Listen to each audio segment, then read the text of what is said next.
really been fussing around with the camera for 10 minutes? That's amazing. All right, well, let me get right into it.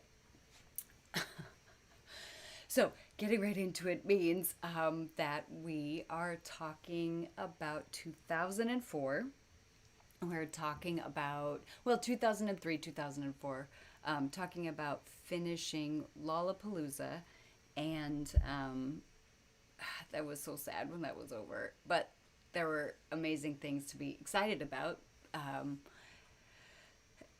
because it was over, my whole life was completely changed. So, in summary, some of the stories that I'm hoping to get through this evening are what it was like to sort of transition out of the rock star life that I was temporarily enjoying, and to go back to the Bay Area without without a job or a place to live, basically, and with some new friends, which, oh, I love that they held this. They hold messages for review sometimes. Show. There we go. Um, what it was like to come back without a job or a place to live, and what I did about it, basically, and the new people that were in my life and how that affected my life. So, I don't know if we're going to be able to get to. I was thinking we were going to talk about my first trip abroad, which was Spain, but if I tell you about how crazy life was when I first got home, that might be all we have time for. I'm gonna try to start sticking to an hour. I've just been allowing myself to kind of be super freeform, but I can do it. I can start on time ish and end on time ish, I think. Um, so, I don't know why I get so excited and nervous about these stories. Reliving them is fascinating. So, before I can tell you about the end of tour, I have to tell you about something that happened at the beginning of tour. Um, at the beginning of tour, if you were here last week or have watched episode 12, you may have watched Behind the Shimmy documentary with all of us, and learned that we really only had a couple of weeks to get the entire tour together. If you want to watch a documentary that details a little bit more about Miles Copeland's perspective about things, Angelina's perspective about things, then American Belly Dancer is your jam. I think it's an interesting documentary. It was definitely made. It was made by Miles Copeland, and it was made.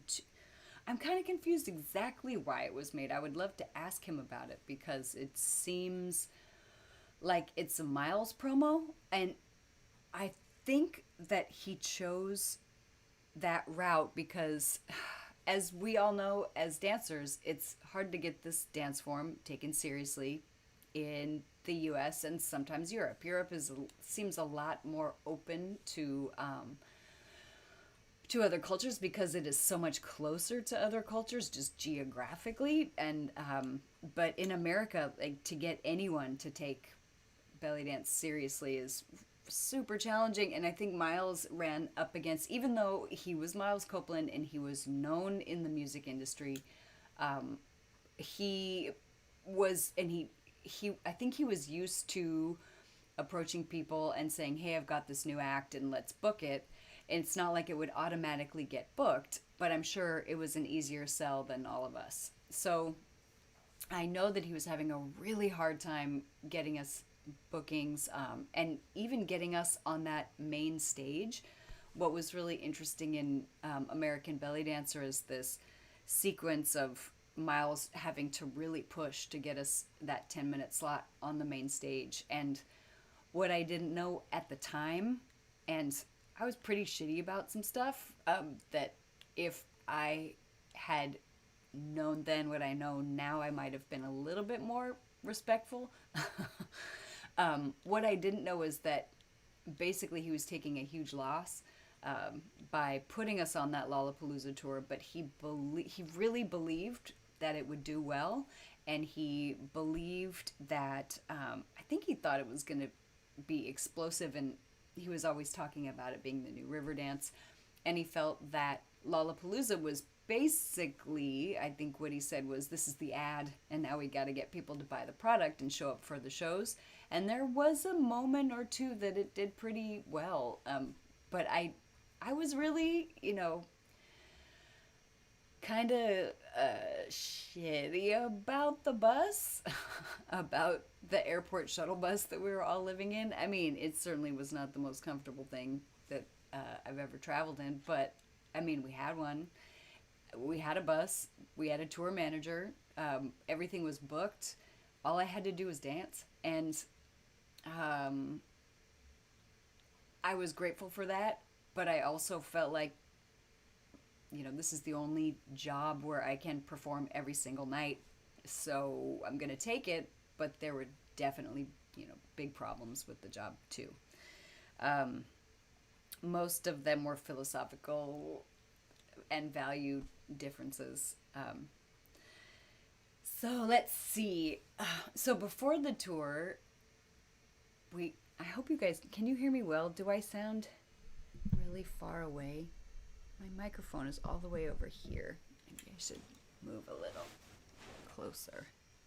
Let's do that. Pardon me while I shift around a little bit. That goes here. But then you can't see Juniper. Okay. Well, let me know if I'm super quiet. I'll try to project a little bit. So we had a couple weeks to get this tour ready, and basically what they did, it's so funny, my feelings. They put us all together in Los Angeles and put us up in hotels. God, I wish I could remember what hotel it was. And we were in LA for 2 weeks. And basically all I did was sew and practice. And I was, at that time, probably 28, 29, 30. If it was 2003, I turned 31 on the Lollapalooza tour. So how is that possible? 2000, that's not right. Oh my God, math. So it's 2022. I'm about to turn 50 next month. So in 2003, I was already 30. Okay, so I think that would be easy. I was born in 72. So I was 30 years old, and I'm in Los Angeles, and I don't know how to say some of these things, but I'll just say them. So I was interested in meeting humans of the male persuasion at that time, and belly dance. Those were my two interests, I think. And so there was someone that I was corresponding with, a musician that I hadn't really met yet, but we had seen each other at events or whatever, and we had decided that we wanted to, let me fix this light. We decided that we wanted to maybe hook up, and so he decided that he wanted to meet me in Los Angeles. Boys! Okay, here we go. We decided that he was going to meet me in Los Angeles, and so I asked around to see if anybody knew of any restaurants or anything that they could recommend, and what am I feeling right now? I wanted to take this musician to a restaurant, so I asked around to see what restaurants would be good, and this particular restaurant was recommended to me, and I went there with Juan. Juan was Miles Copeland, probably still is, I'm sure, Miles Copeland's brother-in-law. He's also the one that drove us around in that little bus forever. And so we go to this place called Toy. It's a toy restaurant. And I'm going there to sort of suss it out to see, this lighting, you guys. I'm trying something new with lighting, and I don't think I love it. Let's see how that does. Is that a little, I don't know. Whatever. This is my face, and it's lit with some light bulbs. So there it is. So I go to Toy, and I'm there to suss it out for this other person that I'm planning on taking there. And I walk in and sit down with Juan, and the waiter comes up to the table, and he's probably the most beautiful human being I've ever seen in my entire life. And just absolutely adorable, and has a little bit of it, has a strong accent. He's Australian, he's got this Australian accent, he's super bouncy, and he comes over to the table and kind of like squats down and puts his elbows on the table and is like, well, hello, and is just like, has all this energy. And I was like, well, hello, and we start this banter, and we get along. I mean, normally, if you were with me last week, you know that when I am around people that I think are amazing, I have a tendency to kind of shut down and get terrified. But for some reason with him, I couldn't shut down and get terrified because he was too engaging. And just every time he said something, I felt like I had a natural response. And we just went back and forth and back and forth and back and forth. And I remember I had like a Lenny and Squiggy response, where, put in my order or whatever. And he left, and I looked at Juan and it was like, bit my hand, because this incredible human being, and I just had this great exchange, but I kind of thought nothing of it. I thought, wow, that is one hell of a person that nature put together over there, and I will appreciate them and never see them again, because there's no way. Like, in my mind, I was just like, league, I'm here, and this person's league is I don't even know where. And then as I go to leave, he's like, hey, can I get your email address? And I remember thinking that was very funny, because who asks for someone's email address? And I was like, why don't I just give you my phone number? I remember I was going to be in Los Angeles for only 3 more days. It was towards the end of it. I don't remember. But I remember saying, hey, I'm going to be around for a little while, so give me a call. I would love to hang out. So, I don't hear from him. And the person that I went to that restaurant as a reconnaissance mission to check out, that person and I had zero chemistry, none. He shows up, we have this weird talk, and I had a crush on this musician for so long. He shows up, we have this weird talk, and it's confusing, and I feel like he doesn't make any sense, and I don't understand why he says the things he says, and he's giving me mixed messages. And at some point we kiss, and it was not at all, it was not on, let's just put it that way. And so he left, and I was disappointed, but that was, whatever. So then this lovely waiter from Toy doesn't call and doesn't call and doesn't call. And I think I was brave enough to go back to the restaurant because I was going to leave town, and he had expressed interest. So I was like, you know what? I'm going to go back there. I want to see him again. And he didn't call, and I don't know if he understands how important this is. Oh my God. What's that? Oh, that's in French.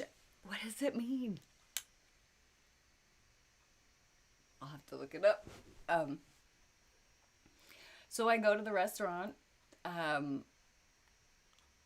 Well, first, of course, I call and say, is he working? And he was working. So I went to the restaurant and asked to sit in his section. And oh my God, it was just so swoony. But he came over at one point, And I will never forget this, like time stood still or something. He put his hand on my shoulder and whispered in my ear, "Can I buy you a drink?" I was like, so he bought me a drink, and then I don't think it was that day that we hung out, but we hung out really shortly after that. And turns out he liked me as much as I liked him, because we went and we got burritos. And I think halfway through, he told me that he had eaten a burrito right before we met up. And he ate another burrito just to I don't know. I don't know why. I was like, why didn't you just say you didn't want? And he was like, because, we were going to go eat something and I just wanted to be agreeable or something along those lines.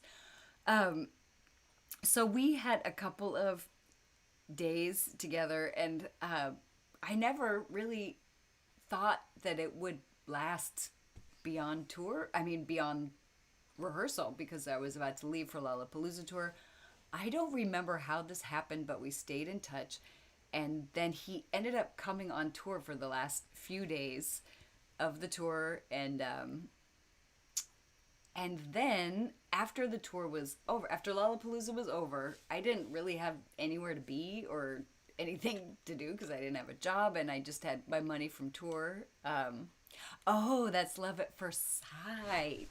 It kind of was. It was. I think it was mutual, which is amazing when that happens.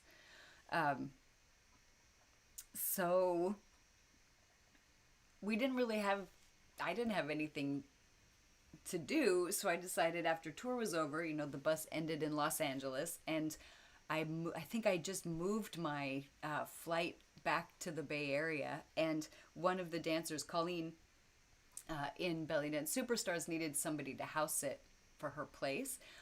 So I said, well, I'll house sit and hang out in Los Angeles for a while. And so he stayed with me at her place, and we fell totally deeply in love. And I remember we were cooking some food one night, and one of us asked the other one, like, what do you think it would be like to live together? I think I said it because I remember the answer was, I think it would be golden, and that doesn't sound like something I would say, but who knows. So after 3 weeks of staying with him in Los Angeles, we decided that he would move up to the Bay Area with me, and he would move in. And, move in, like we would find a place to live, because I didn't have anywhere. I didn't have a place to live. Yeah, and it was really sudden, and it was kind of a crazy thing to do, but I was just head over heels. And I also felt that, and I don't disagree with this either now, I felt at the time, if this is the wrong direction and this is the wrong person, let's find that out more quickly this time, because I had been in a relationship previously that got really, really, really bad, and it took a minute to get there. And I figured, you know what? If this is gonna get bad, let's just get bad fast and get it done. So he moved up to we went to the Bay Area together, and we crashed on my friend Michelle Campbell's floor for a while. And Michelle and I were already really close, and we were already drilling a lot, and I'm gonna need to go back and do like a whole Indigo series, because I didn't really have, somehow I didn't dig into that I may need to go off the beaten path. But Michelle and I were drilling every day, and she hadn't gone on the Lollapalooza tour, but we were super close. And I think they didn't even know that the dance form that I was doing was a thing. I'm not sure. I didn't really have a name for it at the time. And that's a whole interesting story. But we crashed on Michelle's floor, and one day I was sitting in this cafe, and I saw a for rent sign directly across the street, and it was like 2 blocks from Michelle's house. So I I don't think he'll have a problem with me revealing his identity, because we were very, very publicly a couple for a long time. So Kaylee, otherwise known as Pentaphobe, is the boyfriend of whom I am speaking. So Kaylee and I moved into this place on Cole and Waller, in the Haight Ashbury district, which ended up being like my very, very, very probably favorite place I've ever lived in my life. Um, and so we moved in, and I think we lived in that place together for a few years. And, we're still in touch all the time. I'm still in touch with his family. It turns out that we're somehow like cut from the same cloth, and I can't believe that we were raised in different parts of the world, considering how well we get along, and how much we see eye to eye in a lot of ways. Um, but as a couple, I don't know. I don't know what it was about us, but we were very, very passionate, in love and in disagreements. And um, everything was like turned up to 11. Like if we were in love, we were in love, and then when we were fighting, we were fighting, and it was all consuming. Let's just put it that way. And we've talked about it since, and I won't go into a lot of personal detail or anything, but we've puzzled over it a few times because we still talk all the time and we're still friends. Um, and in fact, we've tried to pick it up again at different times and been like, oh, no, no. And then we try again and be like, nope, still, nope. And be like, maybe we're different. It's been, 10 years. Maybe things are different now. And we try and go, nope, it's still, nope. It seems like things go very well for us when we can't control the outcome. And we're fine. But as soon as we try to control the outcome, something gets in the mix, and I don't know what it is. So the reason that he is in these stories, besides the fact that I'm telling my life story, I'm keeping it relevant to belly dance, and he was a huge, huge aesthetic influence in a lot of ways. He was in basically circus royalty in Australia. And he was raised by a circus performer and had incredible insights to how to keep a performance interesting, and also was a huge influence on the music that I chose, because he was the person that introduced me to Square Pusher and Aphex Twin. And the first solo that I toured with was this Do You Know Square Pusher piece of music that was the first rhythmic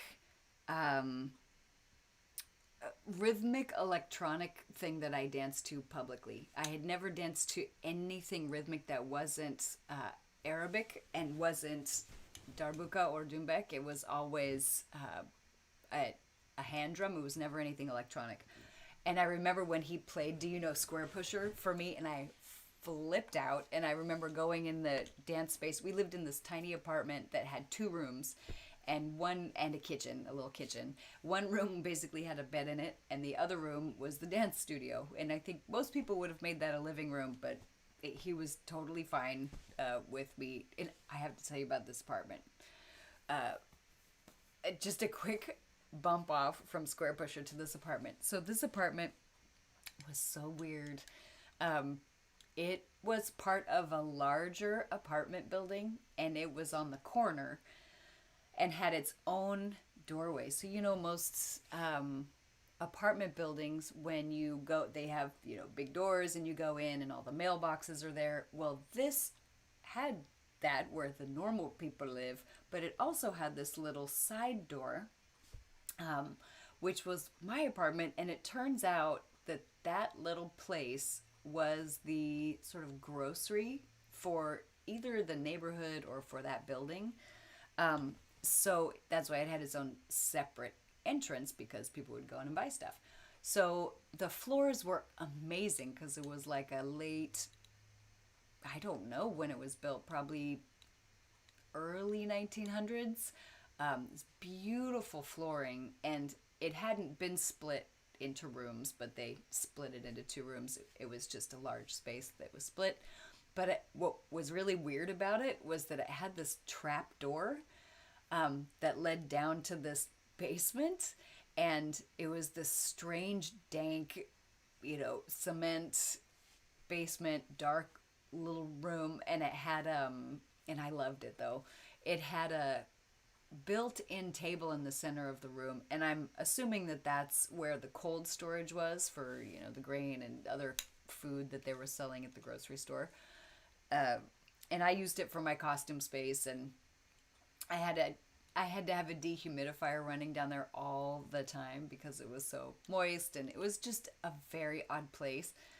And every morning I went to the cafe across the street, and when my friend Chris that worked there said, there was a grisly murder in the basement of your apartment. I was like, oh God. And I never got over how weird it felt in there. And I had a dear friend stay there who said that she had an encounter in that space. I never had an encounter in it. But that my apartment being so scary, and also my neighborhood being pretty scary. I loved it. Like I said, it was my favorite place pretty much ever to live. Uh, but there was constant screaming going on out there. Constant screaming. Most of the challenges was there were mostly mental health issues and drug addiction. It was right by Golden Gate Park, and there were always hypodermic needles around in my neighborhood, and someone screaming profanities, and so, but it actually ended up contributing to the work ethic that I had at the time, which was I would get so scared at sunset if I was in my house and I wasn't going out. I'd get so kind of nervous and freaked out by the sounds that were going on around me and by the apartment itself, that I would just go to bed at sunset. But then I would get up at like 4 a.m. and drill. I loved that. So it was an incredible schedule of getting up super early and then drilling for a couple of hours and then checking email starting at 9 a.m. and by 11 or 12 I was done. So yeah. And the shops in the Haight, oh my God. Just the places that were 2-3 blocks away from my house were insane. And that also contributed to a lot of the costuming we ended up with, because I was right by this place called Decades of Fashion, and that's what it was. Starting with the Edwardian period, it would be like, this section's all old Edwardian stuff. This is Victorian stuff. This is turn of the century. This is the 10s, the 20s, the 30s. She was a fascinating woman that owned that place. So, so much to tell you about that neighborhood. So, but back to Square Pusher. So, Kaylee introduced me to Square Pusher and to Aphex Twin, and he was also a musician, which I didn't know when we met, and he made electronic music. And somehow Miles found out about it. I think maybe he would remember, but he made a piece of music for me, or I don't know how it happened, but I pitched an album idea to Miles and he liked it. And then Kaylee made the first Penophobe album, which is, oh my gosh, I can't remember the name of it. Sawdust was the second one. Sair, I think, was the first one. And so I danced to stuff off of that for a while. And the solo for Folie Bergère, that was something that Kaylee had made. So that was a Pentaphobe album. And one of my favorite pieces of music that he made, I had this dream one night that I had a big pig. It was like, I don't know how, like a 200-pound enormous sow, but that it had the fur of a cat on it, and it was my kitten pig. And I had this warm, beautiful feeling about my kitten pig, and I woke up and it was one of those dreams that just has intense emotional significance. And I was like, oh, I had this dream. And then he made a little theme song for it. And that's probably my favorite song on the whole album. I love Kitten Pig. I should find it for you. I didn't expect to tell you about that, so it's not queued up, but let me see if I can find it. That would be fun to have in the background.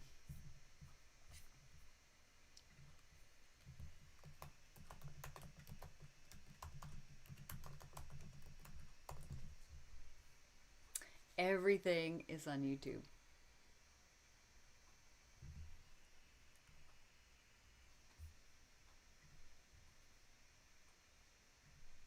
It's probably going to take a minute.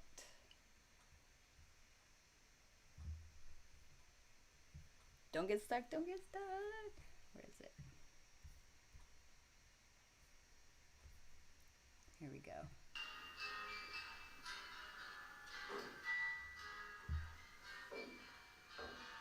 Oh, you know Kitten Pig? I love it.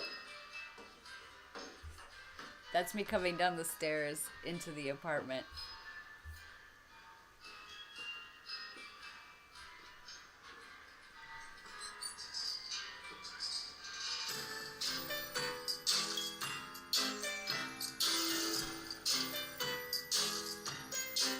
Oh, your teacher made a choreography to Kitten Pig?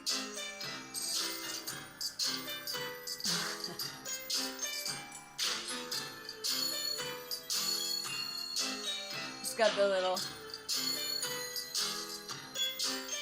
Oh, a tribal... Yes, Sair, a tribal metamorphosis. I love it too.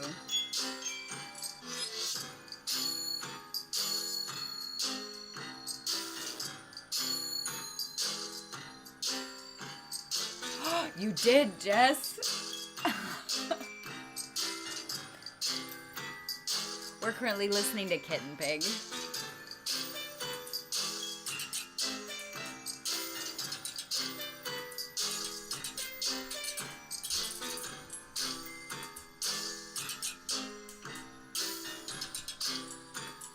I haven't listened to this in a long time.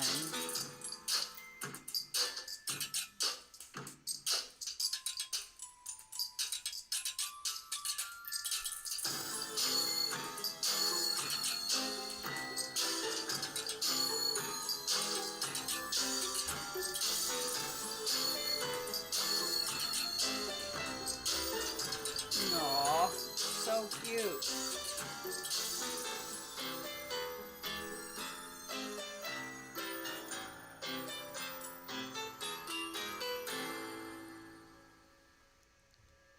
You wondered about, Tammy says, I always wondered about those sounds at first, being a newbie and from classical music background at the time. So cool. Yeah, isn't that fun?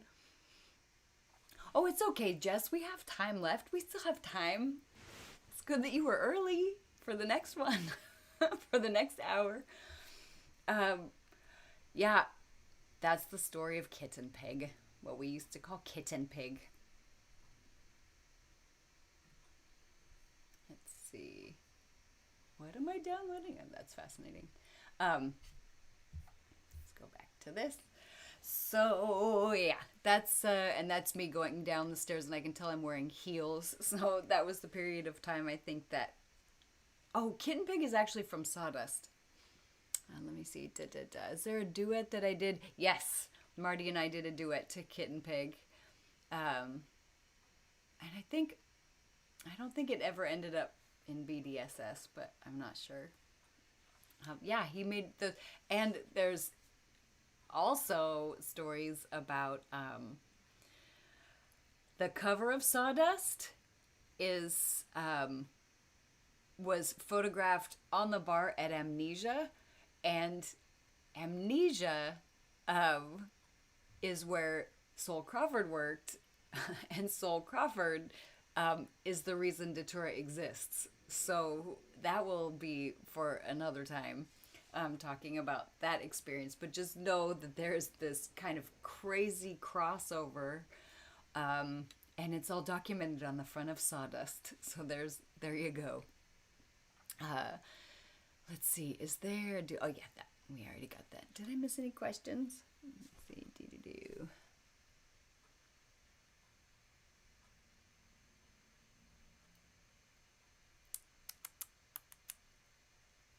Okay. Looks like we're all caught up. So,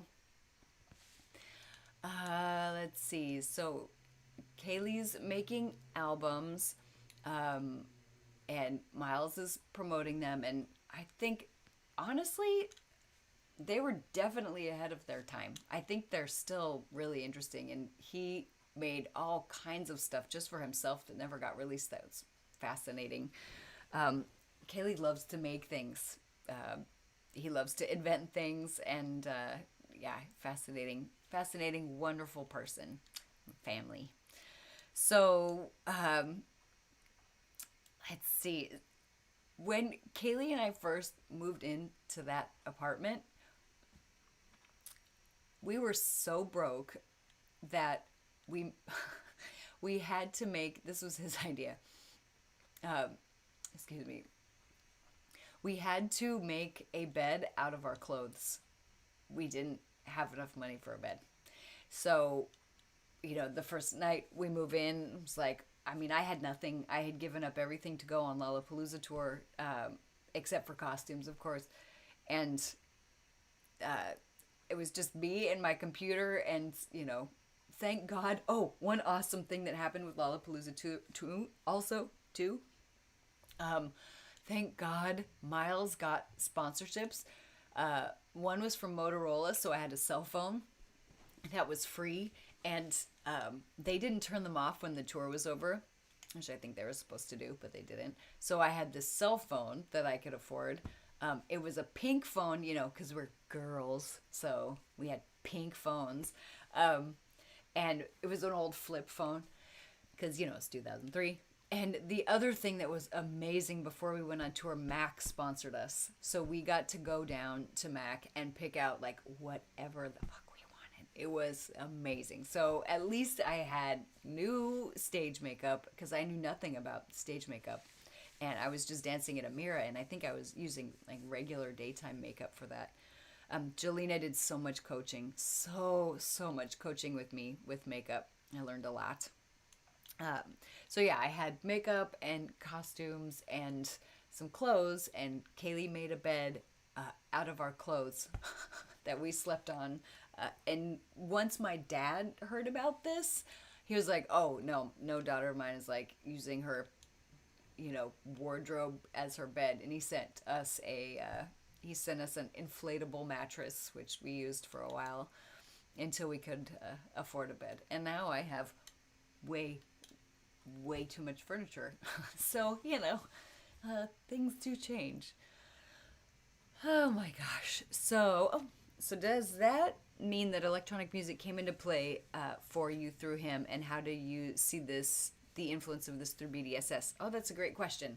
I think the birth of, oh my goodness, look who's awake. Oh, hi, thanks for joining us. This is Juniper's baby.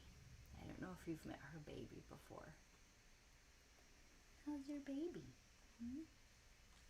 Sorry, I'm hearing other people baby talk to their animals is a little cringe, but oh, so sleepy. So let's see, where were we? Electronic music. I think actually that um, the first use that I know of electronic music was Fat Chance Belly Dance. Was they were performing in a mirror, and they were using more traditional music, not necessarily belly dance music, but traditional music from that area of the world, from North Africa and India. And they were dancing to Chebi Sabah, and Chebi Sabah was going to India and doing field recordings, and he was recording all this Foley and then coming back and making electronic music out of it. And I think Sri Durga was one of the first ones, but this was like late 90s, I think. And Fat Chance had been around, Carolina had been dancing for a long time at that point. So they had a regular gig with Chebby Sabah, I think, and this was a very interesting time when there was this whole like global electronic thing happening. Oh, I guess she doesn't want to be on camera today. And it coincided with people's interest in sort of ethnic things, I guess. So they were dancing to Chebby Sabah stuff and on a regular basis, and then they were also dancing at Amira. But I think that they were doing a more traditional thing. The thing was that it had to be, at least this was sort of an unspoken rule in my mind, even though I was into breaking rules. At the same time, I had my own set of rules, as usually happens, that it had to be connected to the source music somewhere. And so Chebby Sabah felt like a natural step, a natural progression, but Square Pusher felt like a departure for sure. It was my first time dancing to something that had no connection at all with Egyptian music or Moroccan music or Lebanese music. It was like 0% Eastern. So when I did it on tour with Belly Dance Superstars, I created a mix because I was learning how to do just like basic mixing of music with musicians of the Nile. And so it started off with Square Pusher, and then it had this really short percussive sort of intro, and then it went into Musicians of the Nile, which slowly built up into kind of a faster drum solo-y end, and then the very tail end of it was the end of the original Square Pusher song to kind of unify the thing and bring it back. Because I just didn't feel comfortable at that point just dancing to something that wasn't at all connected to the source of the dance. So yes and no, I guess. Electronic music was already starting to integrate some world stuff. Everybody was sampling tabla, and that first solo was my first time kind of taking a step into experimenting with other types of music. And then the following solos, I did a Prefuse 73 solo, and then I did a Beirut solo, and Miles hated it. Because for him, he felt that Beirut didn't have a connection to the dance because he wasn't into Serbian brass stuff. And so for me, it did have a connection. For me, the connection was Romani. It was, Beirut was inspired by the music of the Romani people, and I think he went to Serbia and studied. I don't remember, but I do know that I felt like it was a crossover. But what Miles was really interested specifically in Middle Eastern fusion, and he was like, it has to have a connection to the Middle East. And if you learn about Miles's personal history, you'll know why, and we'll get into that a little bit more as we talk about Belly Dance Superstars tours, future tours, and how we started being received by the media, and what even inspired Miles to go this direction in the first place. It was kind of fascinating. So yeah, I would say what did come to play, I would say that my own interest in dancing to percussive electronic music absolutely came from Kaylee, because I would not have discovered that stuff otherwise. The other thing that was so incredible is that he was really excited about learning Arabic rhythms. And so I taught him Arabic rhythms, and he put those in his electronic compositions, which was really exciting. And then when he came on tour with us, which he's started doing a lot, he and Isam totally connected and got along, and Kaylee learned a whole bunch of rhythms from Isam. And then Kaylee would make up rhythms for fun, because Kaylee likes to make up languages and other things.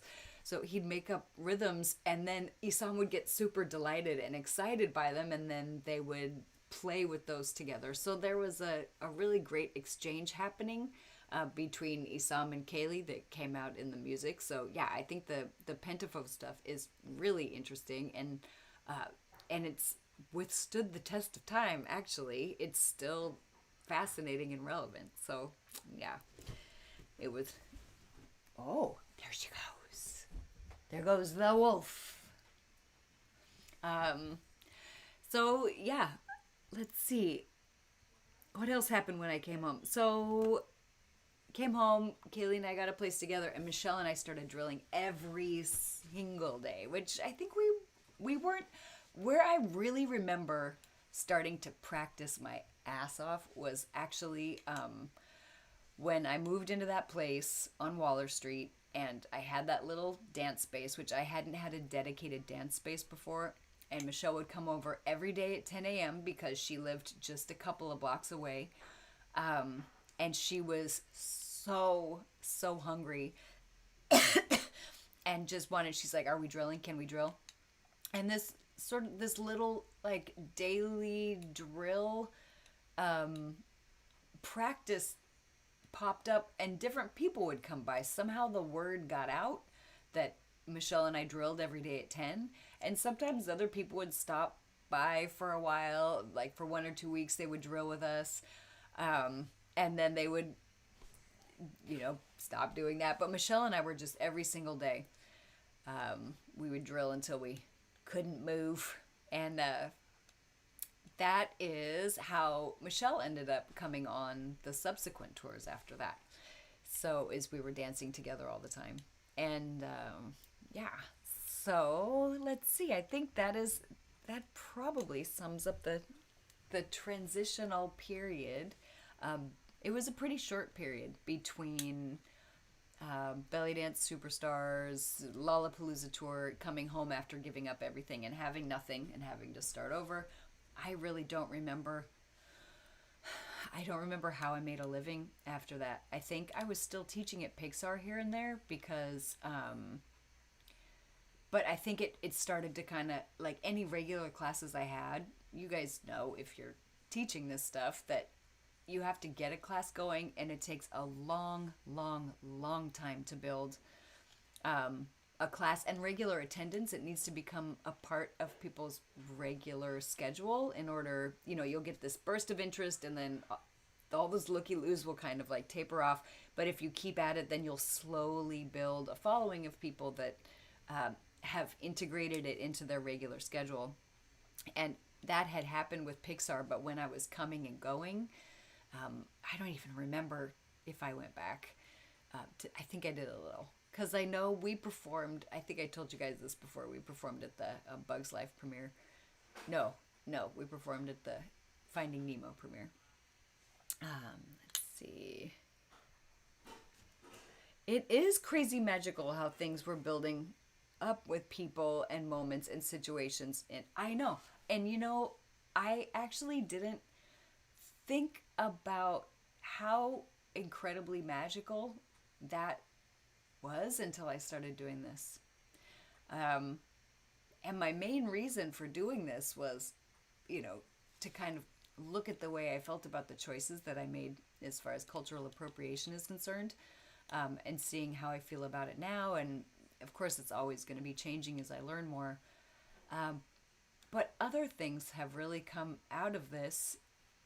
A lot of what has come out of this actually is looking at process, and how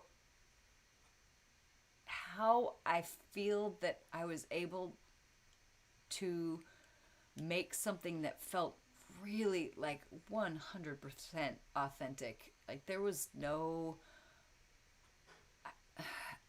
was not play acting. It didn't feel like there was not a cosplay aspect of it for me at the time, where I feel like when I had a separate life and I was putting on a costume to go be a belly dancer earlier on, that felt like I was playing at something.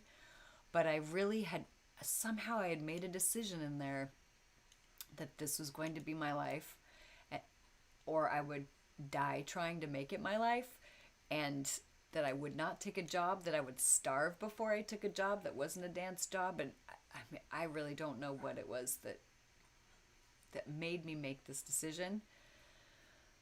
But yeah, it's been fascinating to look at how, um, I think when you are when you have a singular focus, that what people talk about when you decide you want to get a red car, then you just see red cars everywhere. Um, the people that I found interesting and that I got along with were people that were doing something that was similar to what I was doing. Uh, and so I had a tendency to gravitate toward people that were also making stuff and practicing all the time because that was what I decided was going to happen. Um, and I didn't have time for anything else. Um, I tried dating people that had regular jobs a couple times and that never worked out because they thought I was this might sound however it sounds, but people that I had dated that had regular jobs thought I was some kind of a unicorn and that I was special, and so they gave me this what felt like an imbalance of power in the relationship that I didn't encounter when I was dating other people that practiced that had to have a practice because I wasn't a unicorn. And in fact, in a lot of cases, they kind of thought I didn't practice enough. So, um, yeah, I just ended up, because that's what I had chosen my life to be about, I just ended up being all friends with all musicians and other dancers. And once in a while, a costume designer would pop in there. But yeah, it was a fascinating time. I was totally obsessed and focused. Let me see. How did you perceive people's energy and reaction to your dance on Lollapalooza and this feeling like a contemporary mix of styles and creation of dance with music? Yeah, yeah. Well, the energy and reaction to the dance on tour was incredible. I did not expect. I did not expect um, the outpouring of support. And there was this fascinating thing that happened where I don't know what this is. So I just watched the documentary Helvetica. Oh, excuse me. Hold on one moment.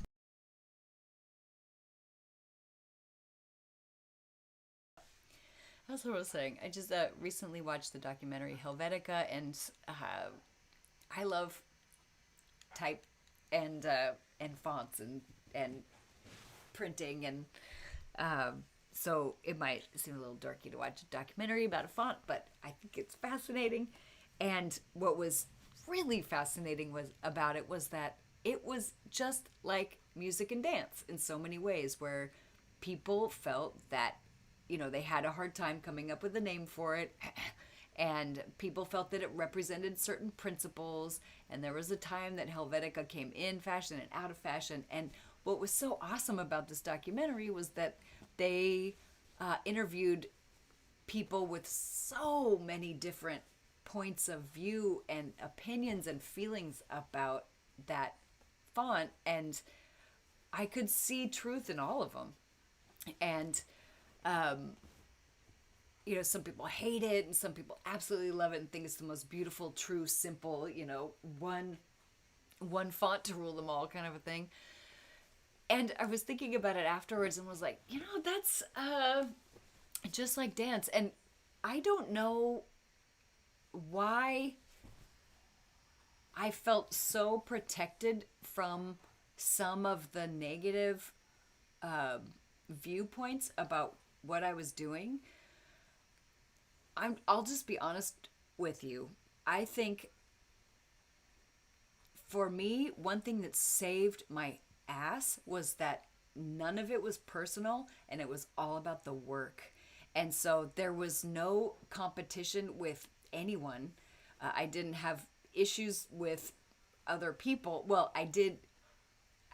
It's not like I never had issues. I did have one challenging experience with a teacher. Okay, too. But when I got into my groove, let's just put it this way. Once I decided to become my own teacher and to take classes with people, but not have like a single teacher that I worshiped and depended on for answers. Once I was like, all right, I'm going to learn from everybody and I'm going to take what I believe rings absolutely true and I'm going to adopt that and work with it and have it become my own. And Michelle's influence and Tobias's influence and Kaylee's influence was all about the work. And the more I focused on the work and the harder I worked, the less people had a problem with what I was doing, because this is my own perception. It might not be true, but what I was feeling is that people were just like, "Oh, okay, that's cool. She's busting her ass. She's working her ass off. Like she's truly obsessed with this dance." And I was not. I loved the dance so much that I loved it in all its forms, and I had decided that I wanted to find what was beautiful in all the different expressions of it. And so I think people automatically assumed, because I came out and was doing something different, that I was rejecting what came before, that the idea of this sort of rebellious punk rock, because a lot of times a rebellious art form will crop up because it rejects the existing expression of that art form. And I didn't feel that way. I was like, the reason I feel like I can go way out and get weird and experiment with different stuff is because there are traditionalists and historians that are holding down the fort and taking care of this dance form. And I remember saying that at one point, like, we need all of it. We need the people making weird shit and trying new stuff. And that we need the people that are documenting the history, that are that are continuing to go back to Egypt and study. I felt like we all had different roles in the dance, and that nobody could tell you how important costumes should be in dance for you, because that's your decision to make. Nobody can tell you how important, that there needs to be a balance of this and this to make it this, or that it has to be this or that. I just felt like, you deeply drink from the waters of the people that came before you, and then you spend a lot of time marinating in it. And I had put in my time. I'd put in decades of time, and I had done the traditional work, and I loved the traditional work. And I always went to restaurants and still swoon when I see dancers doing what is the more traditional sort of American interpretation. I think it's beautiful. And so, and if you've ever taken 8 Elements, one of the most important messages, I feel like, especially in person, is that, you don't go to the grocery store with a list of stuff that you don't want to get. And so I feel like a lot of times people go watch a show and make a list of what they don't like while they're watching the show. And A, why is that fucking fun? That's no fun. Who wants to go watch a bunch of stuff they don't like? And B, why are you making a list of things that you don't want to get, instead of sort of honing your vision and your view to see what is beautiful and what you love and what has impact and what excites you. And then also knowing that that's your thing. That's true for you. What is exciting and impactful for someone else is going to be totally different. So I felt all of this is to say that people were getting really excited about sort of, press people, I guess. Belly dance press people that had belly dance publications were getting excited about, like, people say what you're doing isn't belly dance. How do you feel about that? And I'd be like, okay, great. That's great. I don't care what you call this. This is, there's people that say that you're doing A, B, or C. And I'm like, okay, how do you feel about the traditionalists? They just wanted there to be division and drama. And I was like, I'm not going to play the division drama game. I'm not playing it. You know why? Because I have to go practice now. Oh my God. So I felt like it was received. I'm sure there were mixed, impressions, but one of my favorite stories actually about how the style was received, actually, it wasn't, oh my goodness, someone's out there. It wasn't as much Lollapalooza thing, but it was in Italy. I was in Italy and I was about to perform, and I was wearing, my fusiony thing, and there was a drummer there from Egypt, and uh, he had, oh my god, I remember he had two Zurna players with him, and they were just hanging out and playing in the back, and I was like, oh my god, is this real life? This is so beautiful. Um, but he just like took one look at what I was wearing. It was just like, ugh, he was just not interested. Just treated me so poorly. And then I performed, and I think I performed a drum solo either with him or it was recorded or something. And it was amazing how he turned around after that. He was like, oh, it was so nice. And I think, I don't know exactly what he was feeling. Do you want to come up here? Do you want to come up here? Why don't you come over here and jump up? Come on up. Can you do it? Yeah. Oh, thanks. Want to lay down?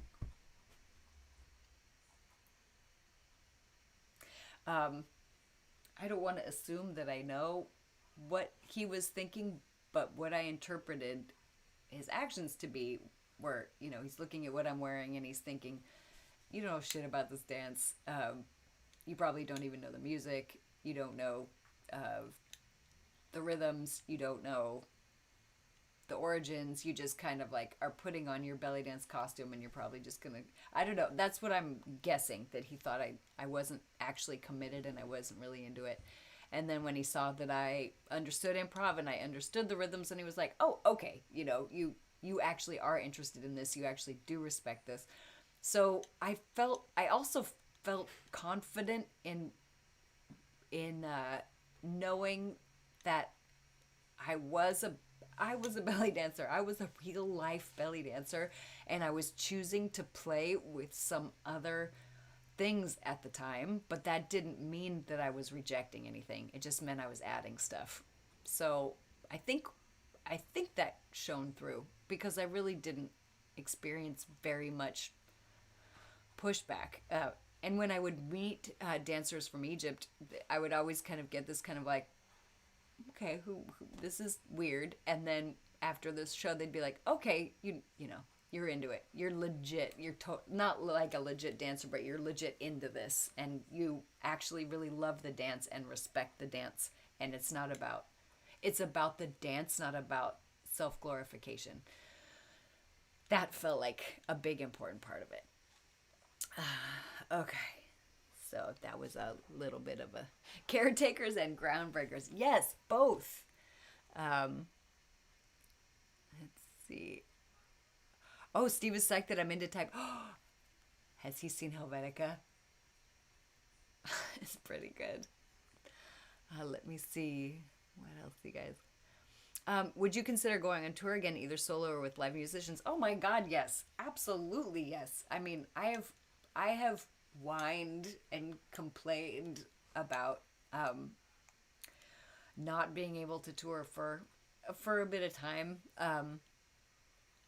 I don't have the business chops to make something like that happen, and I'm not actually that interested in getting those chops.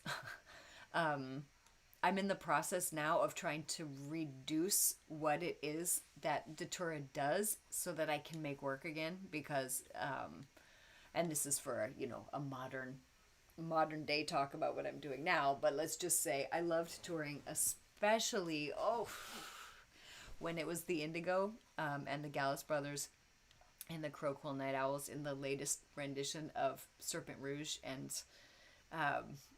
it was just like, that was unreal. I also loved it when there was one tour where Miles was promoting Serpent Rouge, and then there was a second tour where we did it on our own, and they were both amazing. It's so fun to tour with friends, and yeah. I love just doing one thing at a time, just performing every night or teaching every day, or just one thing at a time, which I have not been able to do since about 2016. So yeah, it's been a strange 5-year period. But it doesn't, just because I want to tour, it certainly doesn't mean that that I'm ever going to tour again, because I don't know who would run it. So and who can come to the show because, there's these diseases out there. All right, so it is that time when I start to wind down the stories and transition into Instagram questions. So we started an hour ago. Let's see. Yeah. All right. Oops, that's the wrong app.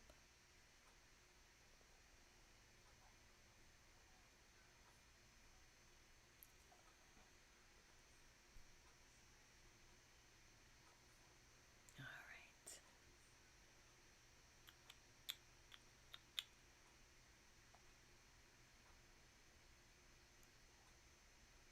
Oh, that's a good question.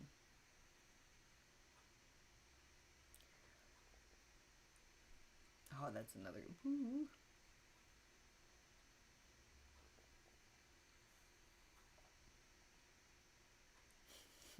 Not a question. So excited. You are so cute. You know who you are. Someone asked if I was happy. That is a complex question. Um, yeah, I think so. I mean, there, it's such an interesting idea of like general happiness. Um, yeah, I mean, I'm not happy about what's happening in America right now, um, at all. So that makes me really sad. Um, I'm feeling happier about, I went through a 1 or 2 year period of feeling very, very confused uh, about belly dance, and I'm not feeling confused about that anymore. I feel like it's a puzzle that I need to solve for myself and for, many people who have the same question. How do we behave in this dance form? What is respectful? What isn't respectful? Lots of questions, but I feel so grateful to have found this dance form, and I feel so connected to it still, and absolutely, am revisiting a lot of what I really loved about it, which is why I'm teaching that taffy class on tour online so I can finally learn some of these movements that I've wanted to learn since the beginning of time. So I think as far as accepting myself and my ADD and my alcoholism and my challenges and my awkwardness in this dance form and my challenges with love and relationships, and I've come to a place in my life where I've accepted those things, and it took 50 years to get there. um, but I feel like this is, you know I have more self-acceptance now than I've ever had.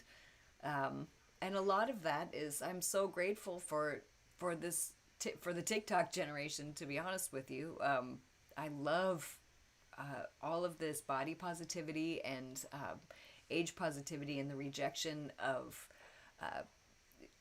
standards of beauty. And I feel like this next generation is fucking amazing, and they're teaching us a lot about self-acceptance, accepting mental health challenges, and you know so I think there's a lot of amazing stuff going on, and it's coming out of a lot of pain, and there's more pain coming. So yeah, that's a tough question to answer.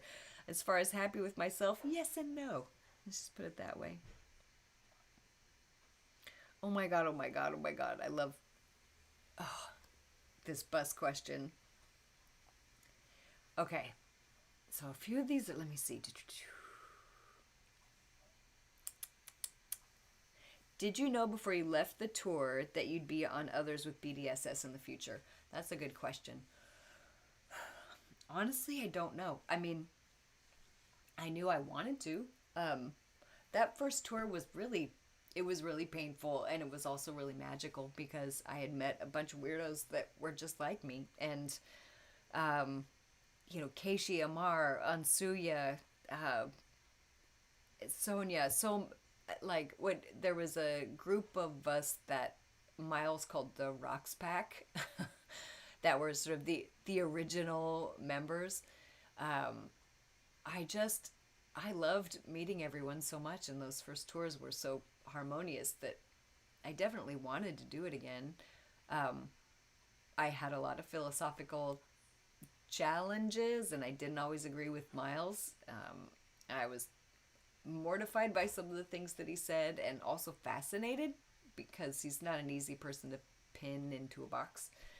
Uh, so I definitely wanted to, but I don't think that I thought it was gonna.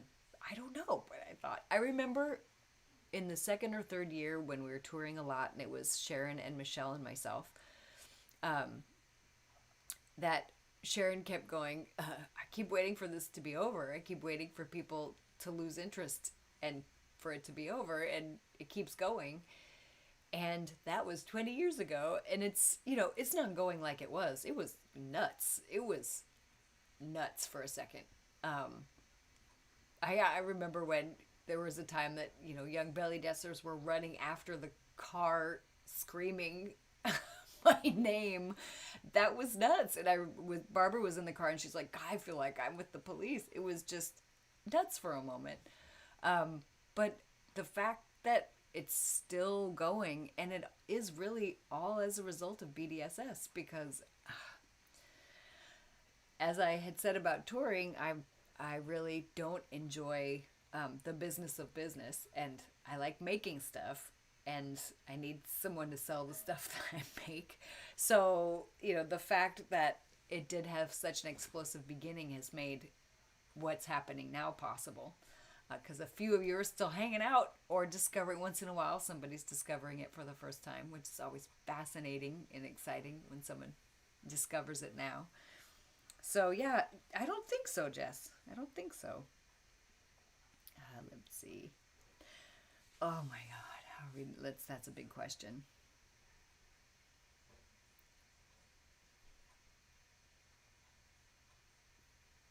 You know, okay, this is a great question. After tour, did your ideas and hopes for your future change as a result of it all? And if so, how, to what, and why?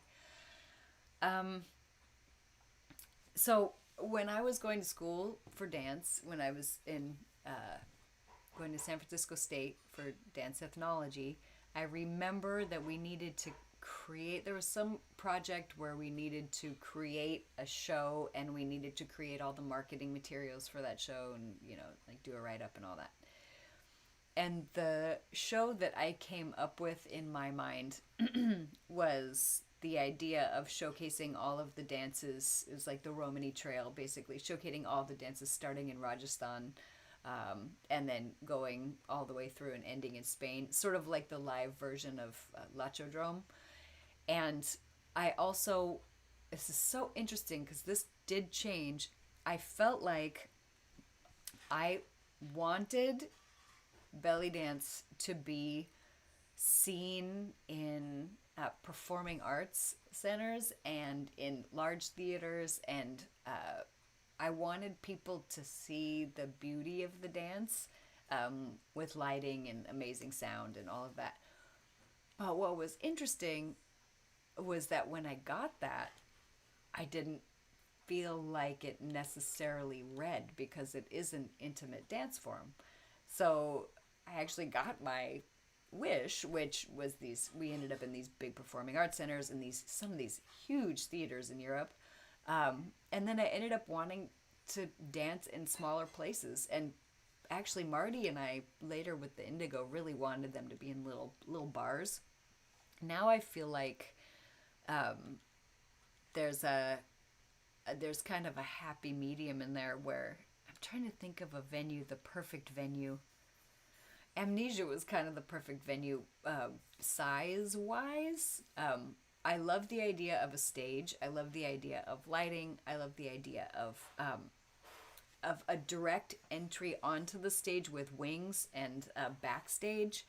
Uh, but I think a small theater is the way to go, but a small equipped theater to keep the magic.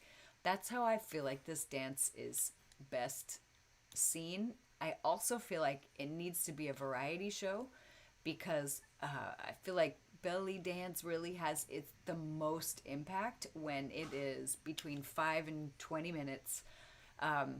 and then there's something else or a break or whatever. So, uh, my ideas about how I would want to see the dance presented definitely changed after going on tour because I thought I knew what I wanted, and then I got it and realized, you know, how can you see these little? You can't see reverb in a stadium show. You can't see movement extenders on your costume. You can't see. I used to just go nuts over.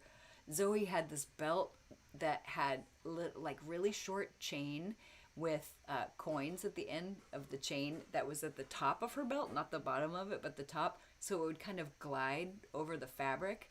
And when it would make me the craziest would be when there was just like a small, like a tiny move, and then all the coins would move together, and I'd be like, ugh, I don't know why I loved that so much. But you can't see that in a big, huge stage. All you can see on a big stage is like big movements, big blocks of color, dramatic, instead of, this sort of more emotive, small, intimate expressions. That's why I feel like the dance is best viewed that way. Is it time for that thing Juniper does? It's Friday night. Okay, let's see. Well, maybe one more. Right, the human experience. It is quite a ride. Oh, Lo, I think you may have been talking about the previous stuff, but it applies to this too.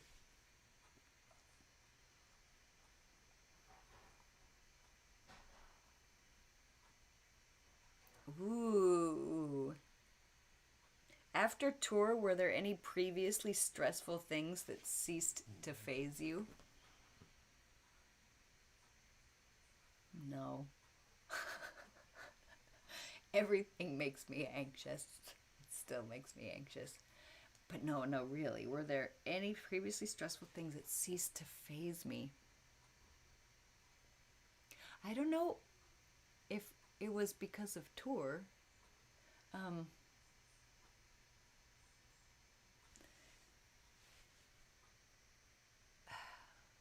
I mean, the only thing I can really think of is that,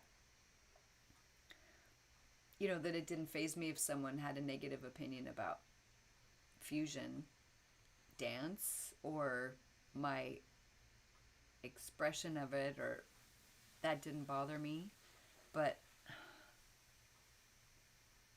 yeah, I can't think of anything that didn't phase me. Um, and then I think the last question, the last 60 seconds. In what ways did you feel stronger and or wiser after the tour? That is an amazing question, because I remember thinking when I went to Amira one night, it had been after one of the tours, and I think I was feeling a little bit like I was feeling myself. I was feeling a little bit like a rock star, and feeling like I'd probably improved as a dancer, and because I was performing every night, and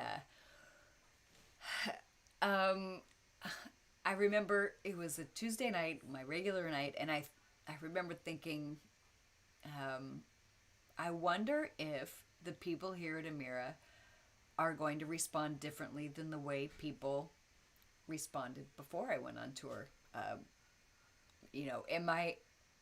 Am I really that different as a dancer, or is it just that I'm used to now performing for people that are into belly dance? Because what you guys probably all know is that if you're into this dance form, you are into it. And it hits you. You remember the first time you saw it, it was like everything changed. And people that aren't moved by it just like could not care less. And you can't say or do anything to talk them into liking it because they just don't give a shit about it at all. So I was wondering, like, okay, have I really gotten better? Because the response I was getting was big.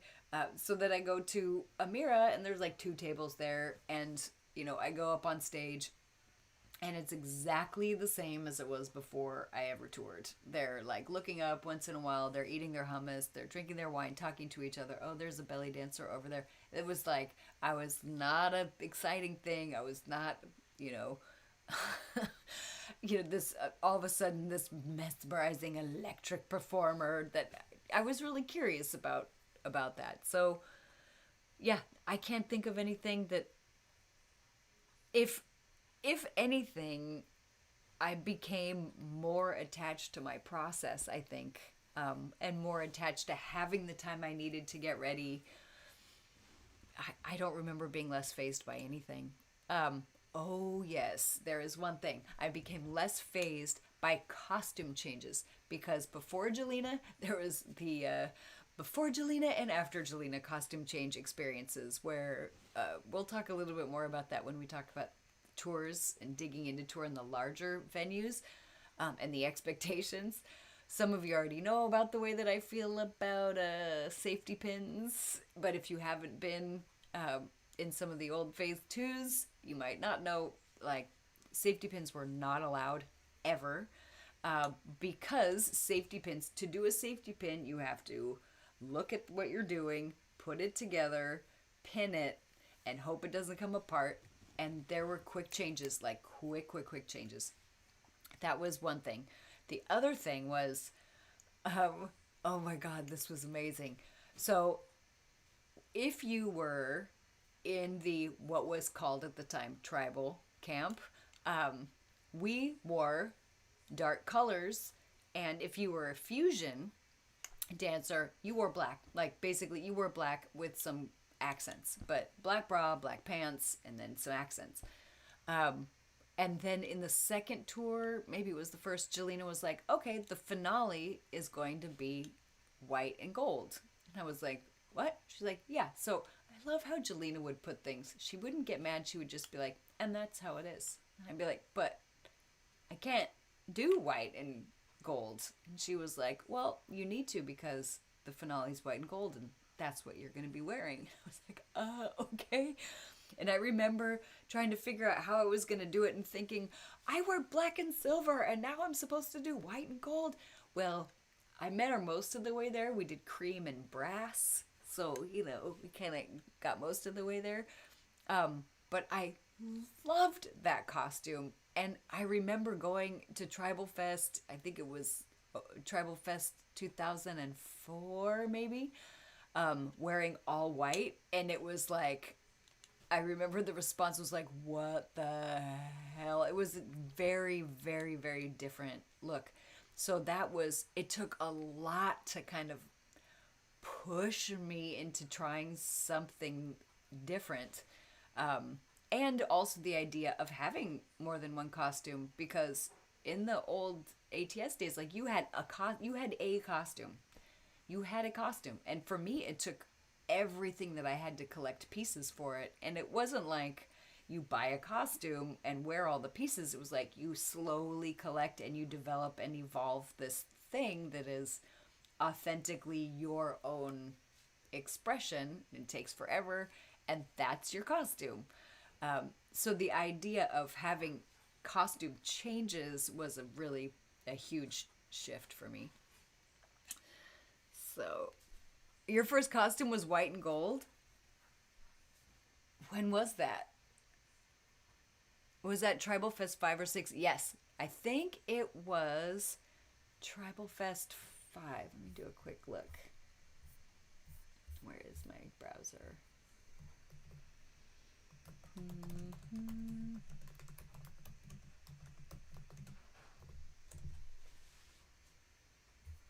Let me see. Tribal Fest 6, I can tell that I was already, that was the drum solo. Here we go. It was,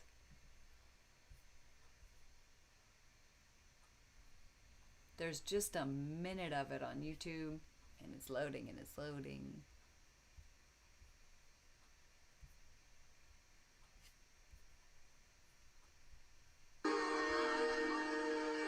Oh, there's the square pusher thing. I did too. Lo, I had the same costume look for years. Okay, Oh, did I do? Interesting. Okay, yep, this is Tribal Fest 5. So if you put in, it's the name of it is Rachel Bryce Tribal Fusion Belly Dance, but I found it by putting in Rachel Bryce Tribal Fest 5. I wonder if I can share this with you. Let me give it a shot. I don't know if I can. I think I have to set this up. You've watched that minute so many times. Really? Oh, I should watch it. I remember, I think this might have been the first time that I started really playing with wearing something other than cowrie. I mean, I had cowrie tassels on, but I started playing with other stuff. Yeah, yeah, yeah. Oh, I managed to find some white shisha. Look at that. And gulls and okay, yeah. Yeah, so if you put in Rachel Bryce Tribal Fusion Belly Dance, that's from Tribal Fest 5. Like we can wear color. That's how I felt, and I definitely rallied against it at first. I was like, I can't do that. What do you expect me to do? I can't do this. And then Jelena just has this calm way of like, yes, you can. I know you can. I believe in you. Okay, okay. So, yeah, that was I think the big thing that it's not that it didn't faze me, but I realized that it was actually possible. So I think, well, that's it. Uh, I didn't quite do an hour, but I did close to it. Um, and for all of you that have been writing in about episode 9, so interesting because now it's become like a thing. Um, we will not miss any stories, I promise. If there is stuff in episode 9, if episode 9 is dead, which it might be dead, then I'll just redo the thing and put it up there in its place. So, well, I'm always sad to say goodbye. I honestly am sad to say goodbye at the ends of these, and I don't know why. Um, oh, Joanne, let me see the link for the white and brass costume. If you're looking for it, I don't know the link for it. I'm using two different computers. I'm concerned that if I grab it and oh, maybe I can. Well, okay, maybe I can. Hold on.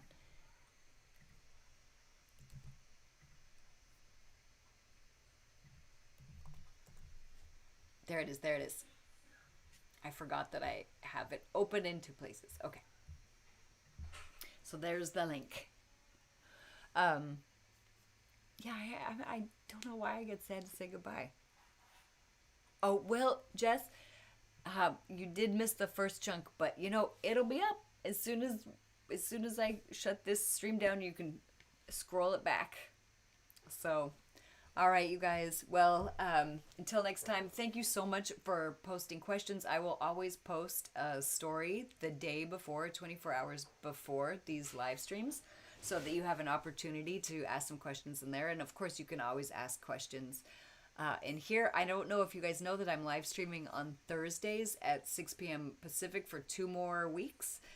Doing this taffy series, which is just super, super, super slow stuff. But yeah, if you want to do some live stuff over there, I'll be over there. Otherwise, yeah.